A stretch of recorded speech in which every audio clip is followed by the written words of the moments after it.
South ఇండియాలోనే అతి తక్కువ ధరలకి రత్నాలనందించే ఏకైక సంస్థ 6JVR. నమస్తే, నేను Keshav. Welcome to Suman TV. కొత్త ఇన్కమ్ ట్యాక్స్ పాలసీ అమల్లోకి వస్తే క్యాపిటల్ గెయిన్స్ విషయంలో ఎలాంటి రిలాక్సేషన్స్ రాబోతున్నాయి? ప్రధానంగా ఇల్లు కొన్న, స్థలం కొన్న, ఒకవేళ దాన్ని అమ్మినా అందులో వచ్చేటువంటి లాభాల పరిస్థితి ఏంటి? మళ్ళీ కొత్త బాధుడు మన పైన పడబోతుందా? ఈ కొత్త పాలసీ అసలు ఏం చెప్పింది? విశ్లేషించేటువంటి ప్రయత్నం చేద్దాం. మనతో పాటు డాక్టర్ అనిల్ కుమార్ గారు, ఫైనాన్షియల్ ప్లానర్ ఉన్నారు. నమస్తే అండి. నమస్తే అండి. ఈ కొత్త పాలసీ గురించి అందరూ ఇంకా అలవాటు పడడానికి టైం పట్టొచ్చు, కానీ చాలామందిలో ఉన్నటువంటి సందేహాలు, ఒకవేళ ఒక ఇల్లు కొన్నా కానీ, స్థలం కొన్నా, ఒక ఫ్లాట్ కొన్నా, ఏదైనా కానీ స్థిర ఆస్తులకి సంబంధించి ప్రధానంగా వాటిని అమ్మితే లాభం వస్తే, లేదా మీరు ఇన్వెస్ట్మెంట్స్ పెడితే దాని మీద లాభం వస్తే అన్నిటి మీద ట్యాక్స్ అనేటువంటి చర్చ నడుస్తుంది. ఏం నిజంగా అలాంటి ప్రతిపాదనలు ఏమైనా ఉన్నాయా ఈ కొత్త పాలసీలో? పెద్దగా అంటే అలాంటి ప్రతిపాదనలు కొత్తగా ఏమీ లేవు. పాత ఉన్న వాటిని మాత్రం రేషనలైజ్ చేశారు. కొన్ని ఇంపార్టెంట్ థింగ్ ఏంటంటే, మనం especially long term capital gains చూసుకుంటే 3-4 అంటే యాసెట్ క్లాసులు అంటే మనము చూసుకుంటాము. ఒకటి ఈక్విటీస్ అనుకుంటాము.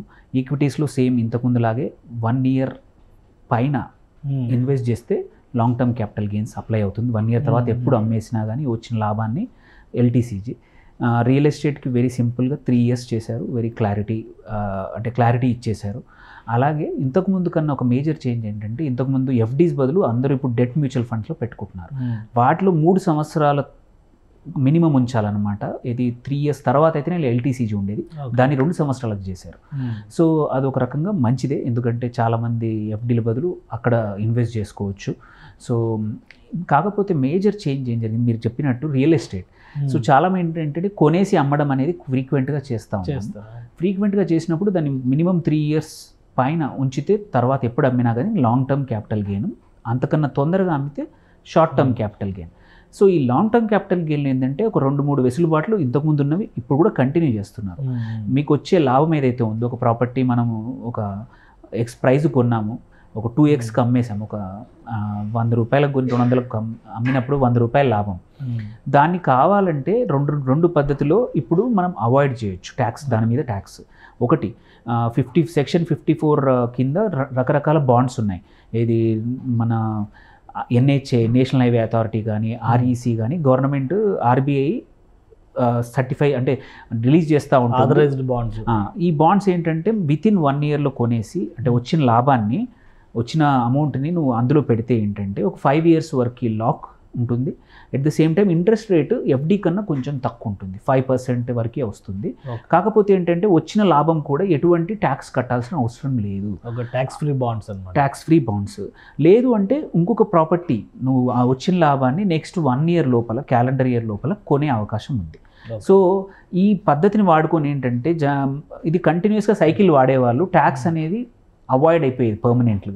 బట్ ఇప్పుడు కొత్త ప్రొవిజన్స్, కొత్త బిల్లో మాత్రం ఏం చెప్తున్నారంటే, ఎస్ ఈ అవకాశాలు ఇస్తాము, కాకపోతే ఎంత అమౌంట్ వరకు అనేది మాత్రం ఒక క్యాప్ తీసుకురాబోతున్నారు. అది 50 lakhs 1 crore తెలీదు. బట్ ₹1 కోటి విలువ చేసే ప్రాపర్టీనా, లేదా ₹1 కోటి ప్రాఫిట్ మీద ఒక క్యాప్ పెడతారు. క్యాప్ పెట్టేసి ఎన్నిసార్లు నువ్వు ఫ్లిప్పింగ్, అంటే ఒక ఫ్లాట్ నేను 50 లక్షలకు కొని తర్వాత ఒక 80 లక్షలకు అమ్మాను అనుకోండి, వాళ్ళు లిమిట్ 25 లక్షలు పెడితే ఆ పైన 5 లక్షలకు మాత్రం పన్ను కట్టాల్సి క్యాపిటల్ గెయిన్స్. సో మళ్ళీ ఇది ఒకేసారి ఎన్నిసార్లు, ప్రతిసారి మళ్ళీ వచ్చిన అమౌంట్ తీసుకెళ్ళి ఇంకొక ప్రాపర్టీ కొని దాని లాభాన్ని కూడా తప్పించడం, అలా కాకుండా ఎన్నిసార్లు అనేది కూడా లిమిట్ కూడా పెడతారు. అది కూడా చేయబోతున్నారు. అది చాలా ప్రాబ్లం కదా మరి, కొనడం అమ్మడం అలవాటు అయిపోయింది కదా మన వాళ్ళకి చాలా వరకు. కానీ చాలామంది ఏంటంటే అలవాటైంది, కానీ ఏమవుతుందంటే దీనివల్ల ఒక రకంగా అదొక పెద్ద హ్యూజ్ టర్న్ ఓవర్ ఉన్న ఇండస్ట్రీ నుంచి ఎటువంటి ఇన్కమ్ ప్రభుత్వానికి రావట్లేదు.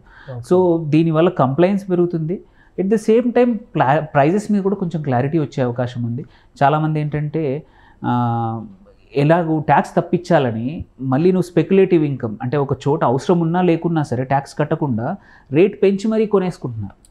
సో దీనివల్ల రియల్ ఎస్టేట్ ప్రైజెస్ ఆప్టిమైజ్ అయ్యే అవకాశం ఉంది లాంగ్ టర్మ్కి.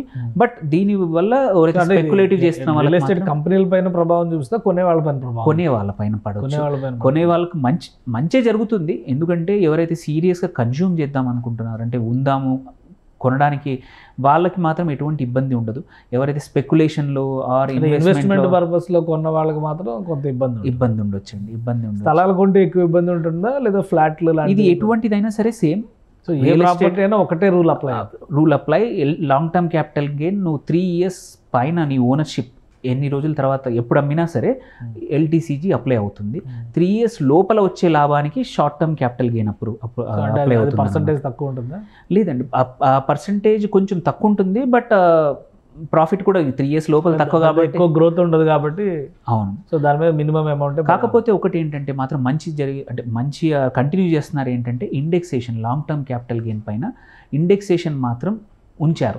ఇండెక్సేషన్ అంటే very simple, like let's say prices inflation బట్టి ఒక నంబర్ వస్తుంది అనమాట, ఇండెక్స్ నంబర్ అంటాము. కొనే సంవత్సరం లెట్స్ మనం ఈ సంవత్సరం కొన్నప్పుడు 100 అనుకుందాము, ఒక 5 సంవత్సరాల తర్వాత ఇన్ఫ్లేషన్ ఇండెక్స్ నంబరు 125 ఉందనుకోండి, అంటే ఆ 25 ప్రైస్ వరకు ఎటువంటి ట్యాక్స్ కట్టాల్సిన అవసరం లేదు, ఆ పైన ఉన్న లాభానికి మాత్రమే కట్టాలి.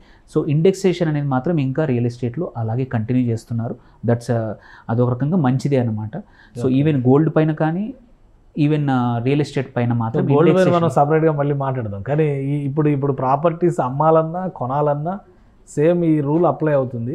ఈ పాత సిస్టమ్కి కొత్త సిస్టమ్కి కంపారిజన్ చేసి చూసినప్పుడు ఏంటి వేరియేషన్, ఎంత వేరియేషన్ వచ్చే అవకాశం? వేరియేషన్ కన్నా కూడా ఈ లిమిట్ పెట్టడం వల్ల ఏంటంటే అన్లిమిటెడ్గా నువ్వు ప్రాపర్టీ కొనడము అమ్మడము, ఎప్పుడు ట్యాక్స్ అనేది ఎప్పుడు కట్టకపోవడం, క్యాపిటల్ ఆ పాలసీని అప్లై చేయడానికి అవకాశం ఉండదు. అయితే 1-2 సార్లు తప్ప ఒకసారి చేయొచ్చు అంతే. సో అది మాత్రం అన్లిమిటెడ్గా కొద్దిమంది ఏంటంటే అమ్ముతూ ఉంటారు, కొంటా ఉంటారు, ఒక 3 సంవత్సరాల తర్వాత లాభం వస్తుంది, అది తీసుకెళ్ళి వితిన్ 1 year ఇంకో చోట కొంటా ఉంటారు. సో ఇలా చేయడం వల్ల మీ క్యాపిటల్ గెయిన్ మీకు ప్రాఫిట్స్ వస్తున్నాయి కానీ గవర్నమెంట్కి ఎటువంటి ట్యాక్స్ రావట్లేదు. సో ఈ ఏదైతే మిస్యూజ్ ఉందో ప్రభుత్వ యాంగిల్లో చూస్తే కరెక్టే కావచ్చు, కానీ సామాన్యుల యాంగిల్లో ఎంతో కొంత ఇన్వెస్ట్మెంట్ చేయాలంటే కనబడేది ల్యాండ్, గోల్డ్, ఈ రెండే కదా. కానీ సామాన్యులు కన్నా ఎస్పెషల్లీ ఇది ఎవరికి ఎక్కువ మటుకు ఇలా చేసేవాళ్ళు ఏంటంటే కొంచెం హై నెట్వర్త్ ఉన్న వాళ్ళే. మీరు చూస్తే కూడా ఇది ఒకటే కాదు, ఇంకా 2-3 asset క్లాసుల్లో కూడా ఈ ఇండెక్సేషన్ తీసేశారు. లాంగ్ టర్మ్ క్యాపిటల్ ఎవరికి ఇబ్బంది అంటే ఎగ్జాంపుల్ ఒకటి మార్కెట్ లింక్డ్ డిబెంచర్స్ అంటాం, MLDs అంటాం. ఎస్పెషల్లీ ఈ MLDsని చాలా మటుకు ఒక 50 లక్షలు, 1 కోటి, 2 కోట్లు ఇన్కమ్ ఉన్న వాళ్ళు సంవత్సరానికి MLDsని వాడుకొని లాంగ్ టర్మ్ క్యాపిటల్ ఇన్వెస్ట్ చేసుకోవడం వల్ల ట్యాక్సేషన్ తగ్గించేసుకునేవాళ్ళు. బట్ ఇప్పుడు దానిపైన కూడా రెగ్యులరైజేషన్లోకి తీసుకొచ్చేసారు, దాన్ని కూడా షార్ట్ టర్మ్ క్యాపిటల్ గెయిన్ తీసుకొచ్చారు, దాని మీద ఉన్న ఇండెక్సేషన్ కూడా తీసేశారు. సో మీరు చూస్తే ఎవరైతే సామాన్యులకు మాత్రం ఎటువంటి పెద్ద ఇబ్బంది ఏం జరగదు దీనివల్ల. ఎవరైతే కొంచెం డబ్బు ఎగ్గొట్టడానికి ఇన్వెస్ట్మెంట్స్ ఒక ఆప్షన్గా చూసుకునే వాళ్ళకి మాత్రం ఇది చంపపెట్టి అయిపోతుంది. కొంచెం ఇబ్బందులు మాత్రం కంపల్సరీ ఉంది, వేరే మెథడ్స్ వాడాల్సి వస్తుంది. యాక్చువల్లీ ఏంటంటే ఇంకొక మంచి పని కూడా ఏంటంటే ఇట్లాంటి వాటిల్లో డబ్బులు లాక్ చేసే బదులు నువ్వు ప్రాపర్ ఏదైనా ఈక్విటీలో కానీ ఇంకొక రకమైన ఇన్వెస్ట్మెంట్ పెట్టడం వల్ల ఆర్థిక వ్యవస్థలో డబ్బుల సప్లై ఎక్కువ అవడం వల్ల బిజినెస్ పెరగవచ్చు. సో కొన్ని డెడ్ ఇన్వెస్ట్మెంట్స్ బదులు ఇలా ఇన్వెస్ట్ చేయడం వల్ల బిజినెసెస్ పెరిగి, సో సర్క్యులేషన్ పెరగడం వల్ల మన జీడిపి పెరగచ్చు, అండ్ ఆల్సో సప్లై పెరగడం వల్ల కొత్త బిజినెస్లకు కానీ వేరే ఆపర్చునిటీస్ రావచ్చు అండి. రైట్. థ్యాంక్ యూ అనిల్ గారు విశ్లేషణ అందించినందుకు. ఇది ఒక విధంగా క్యాపిటల్ గెయిన్స్ విషయంలో ప్రభుత్వం తీసుకురాబోతున్నటువంటి కొత్త సంస్కరణలు ఇన్వెస్ట్మెంట్, లాంగ్ టర్మ్ ఇన్వెస్ట్మెంట్ పేరుతో భూమి కొనాలి, స్థలం కొనాలి, ఫ్లాట్ కొనాలనుకునే వాళ్ళకి మాత్రం కొంత అసన్నిపాతంగానే మనం చూడాల్సి ఉంటుంది. క్యాపిటల్ గెయిన్స్ ఒకసారి అమ్మిన తర్వాత దాని నుంచి వచ్చేటువంటి లాభాల విషయంలో మ్యాక్సిమం 2-3 సార్లు మాత్రం వెసులుబాటు ఇచ్చే అవకాశం ఉంది. అదే పనిగా కొనడం, అమ్మడం అనేటువంటి ప్రక్రియను పెట్టుకునే వాళ్ళకి మాత్రం ఖచ్చితంగా పన్ను కట్టాల్సినటువంటి పరిస్థితి వస్తుందని అనిల్ కుమార్ గారు విశ్లేషిస్తున్నారు. ఇది special discussion. Keep watching. Suman టీవీలో మీ పర్సనల్ అండ్ బిజినెస్ ప్రమోషన్స్ కోసం కింది నెంబర్కి కాంటాక్ట్ చేయండి.